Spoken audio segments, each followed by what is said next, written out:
ടോമി. ലാൽ ജോസ് സംവിധാനം ചെയ്ത മീശ മാധവൻ എന്ന ചിത്രത്തിലൂടെയാണ് റിമി ടോമി ചലച്ചിത്ര പിന്നണിക്കാരൻ രംഗത്തേക്ക് കടന്നു വന്നത്.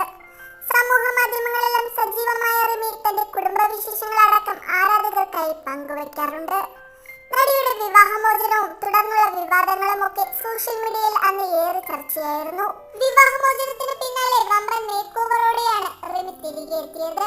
ശരീരഭാരം കുറച്ച് പഴയതിലും ഇരട്ടി സുന്ദരിയായി എത്തിയ ഗായികയെ കണ്ട് മലയാളികളും ഒന്നമ്പരന്നുപോയി. റിമി ടോമിയുടെ മുൻ ഭർത്താവും രണ്ടാമത് വിവാഹം ചെയ്തതോടെ റിമിയുടെ വിവാഹം ഇനി എന്നാണ് എന്ന് ആരാധകരും നിരന്തരമായി ചോദിച്ചിരുന്നു. ഇപ്പോഴത്തെ റിമി ടോമിയുടെ മാസമായിരിക്കും റിമി ടോമിയുടെ വിവാഹം എന്നുവരെ വാർത്തകൾ പുറത്തു വരികയാണ്. ബന്ധുവായുള്ള ബിസിനസ്സുകാരനാണ് റിമി ടോമി രണ്ടാമത് വിവാഹം ചെയ്യുന്നത്. റിമിയുടെ സുഹൃത്തായ മാധ്യമ പ്രവർത്തകനാണ് വിശേഷം ഫേസ്ബുക്കിലൂടെ പങ്കുവച്ചത്.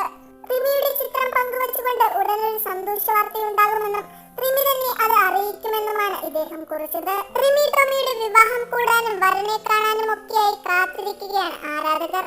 അല്പം വൈകിയെങ്കിലും ഇപ്പോഴെങ്കിലും നല്ലൊരു വാർത്ത കേട്ടല്ലോ എന്ന സന്തോഷത്തിലാണ് റിമി ടോമിയുടെ ആരാധകർ. അവതാരിക എന്ന റിമിയെ ആരാധകർ ഈ നീട്ടിയാണ് സ്വീകരിച്ചത്.